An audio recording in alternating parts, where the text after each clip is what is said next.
coherent with your hearts.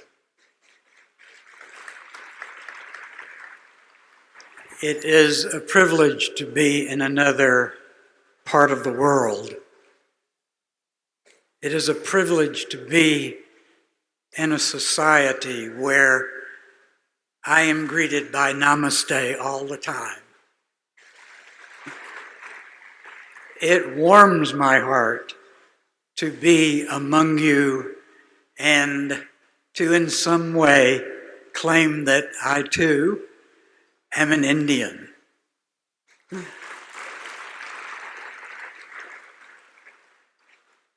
For a moment, if you will do this for me, if you will just gently close your eyes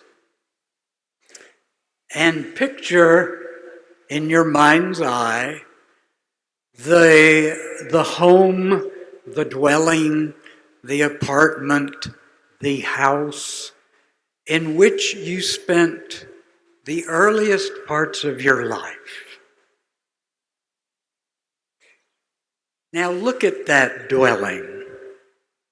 You were 1 year old, 2 years old, 3 years old, maybe 4. And as you look at it, look at the windows and the doors. Look at the color of it. And now, look at where in those environs that you most played. Was it on the grass? Was it in a playground there? Was it in your private garden? Was it in a common area of an apartment house? And as you picture this in your mind, I would like for you to look at the little being who is you playing in those places.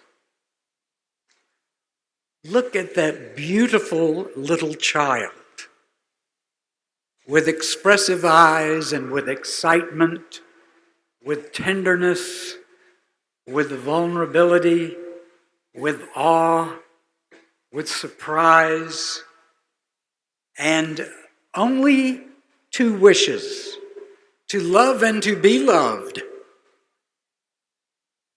Hold me and let me hold you.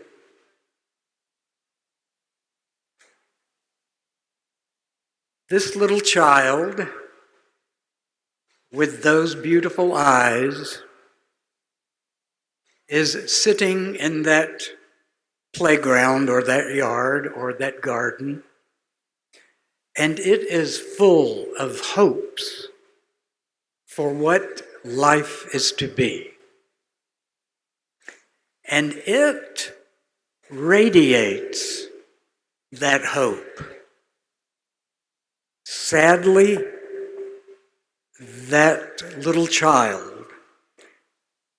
our soul child, has to go under a crust because the demands and harshness and woundings of this world will not allow that precious innocence to survive in all of its purity. And so, by age 5 or 6, sometimes 7, we have put on a layer of protection, and it has been called our ego. And we must have an ego. It gives us an image. It gives us a way to move through the world. It gives us protection from the wounds that our little vulnerable self could not bear. And as this child grows, the ego grows with it, with you and me. We became a defensive personality that we said to the world, you can't hurt me because I'm powerful, or because I am okay, or because I am right, or I'm giving. We decided what our strategy for our ego was going to be. And then by midlife, and for some of us much sooner, there's a shock point. And that shock point takes us into a land of pain and suffering.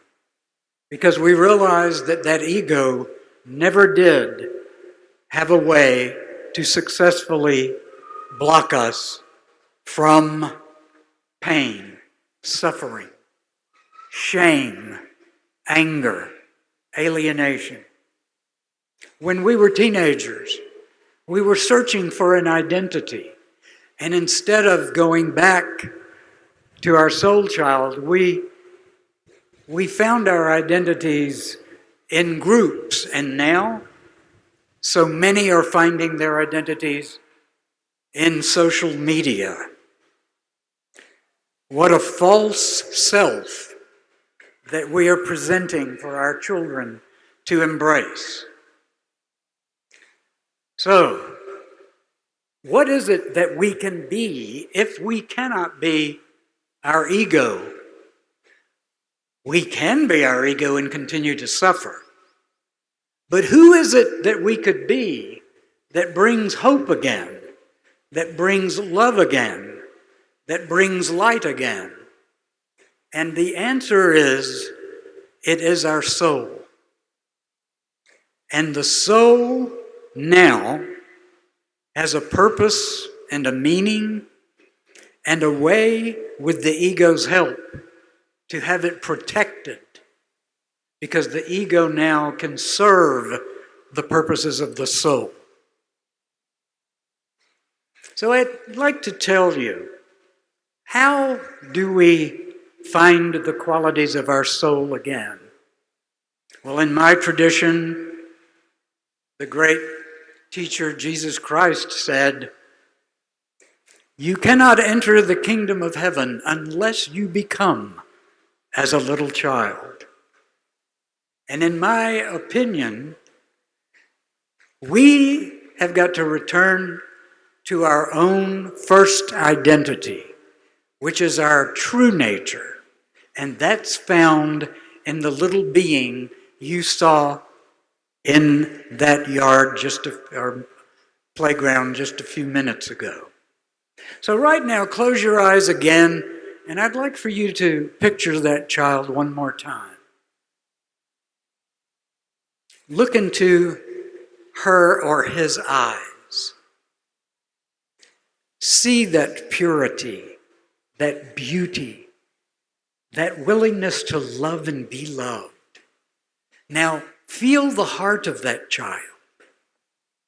And now, if you will, go to that child and sit by them and put your arms around that little being and put your hearts together and let them beat in coherence. Join with your soul so that your life can face any shock point and do it with dignity and compassion and holy strength and holy faith. Thank you.